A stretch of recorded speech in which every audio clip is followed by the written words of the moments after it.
Hello, this is Amanda at Queen Bee Quilting, and I wanted to introduce the fabric that I'll be using for our quilt along in August.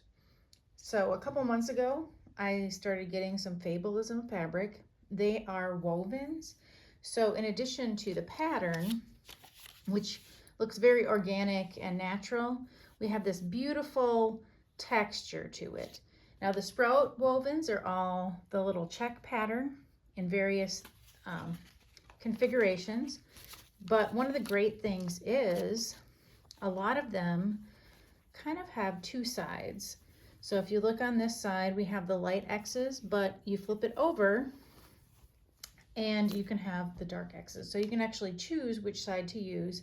Some of them aren't quite like that, but if we get a little interest in these fabrics, I'm probably going to start to carry a few more. I just really like the look and the organic soft colors that they have. And so there are a couple things to think about when you're getting the Fableism fabric. One, it is a little bit looser weave, so it does tend to have some raveling. Not as much as you would think, and I would just say that you want to use a gentle hand on it. It has a really nice drape, and so that's a really big factor in why you would choose this. As you can see,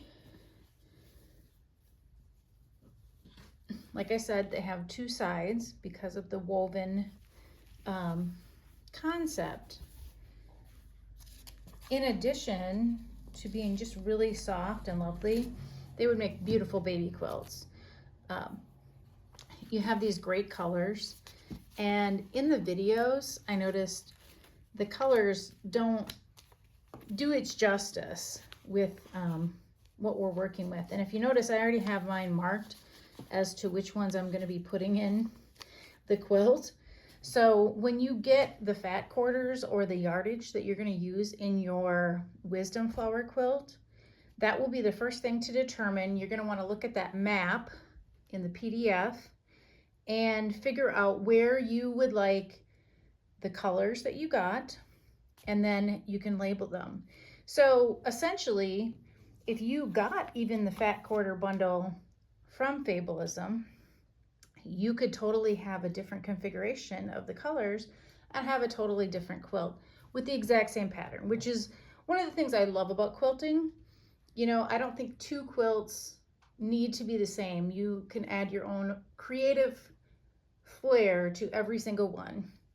So this is my introduction.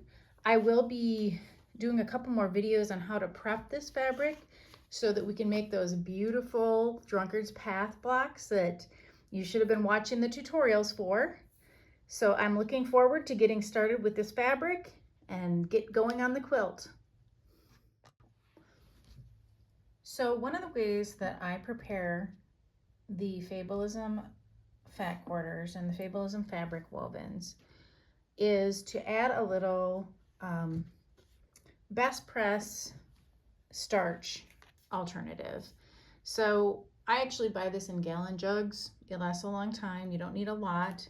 And I would suggest putting something down because it will make your floor sticky, or do it in another room where you can wipe things down, because it definitely is not something you want to be necessarily spraying on a floor. But what we're going to do is I just lay this out, and I just put a nice spray across the whole fabric. Mine smells like lavender, so that's awesome. So, you know, you want it damp but not dripping, so you're going to have to just determine that. And I actually do both sides.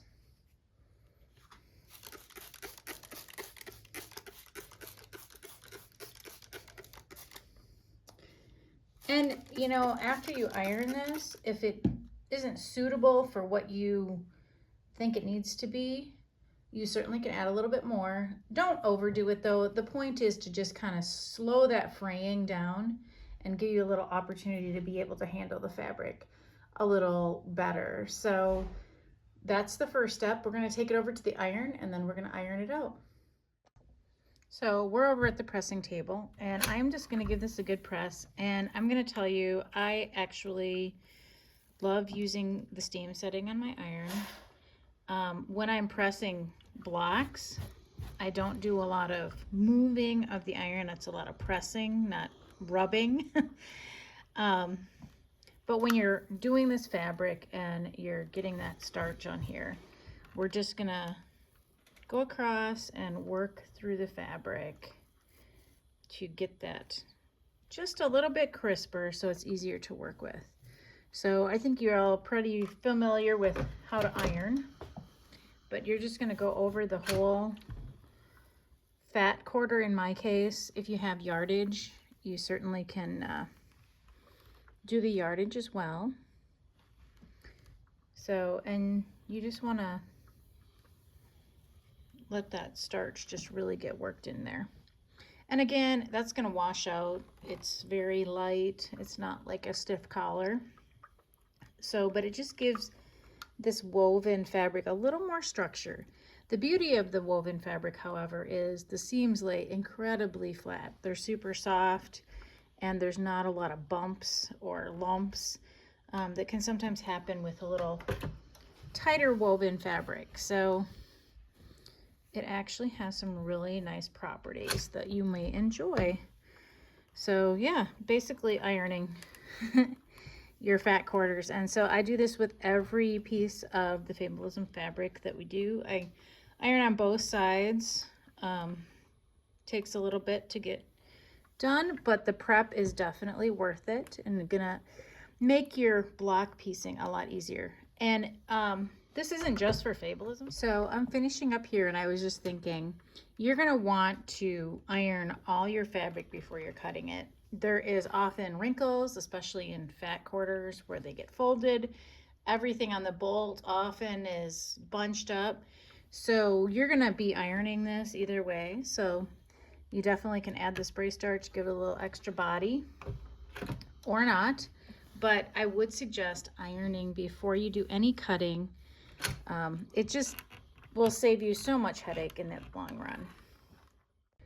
So you're not going to be able to tell, but I can tell that this has just got a little bit more crispness, and it's not going to fold or wrinkle when I go to cut it out and to put it together. So, and I have a little dilemma on this because I love both sides of this. So I may mix it up. I have to have 8 blocks for many of these. And so I might do 4 and 4. So this is another way. And one of the beauties of this fabric is you really get possibly 2 options for many of the fabrics. And you can actually have different looks in your quilt because of this. Now, not all fabrics are able to be flipped over. There's one that's called Daisies, that on the back you'll definitely see the woven fabric, the woven threads on the back, and so you wouldn't want that on the front because it would definitely get caught. But many of their wovens do have this double-sided option, so pretty awesome. This is why I love it, in addition to the beautiful colors. So I'm really looking forward to getting started.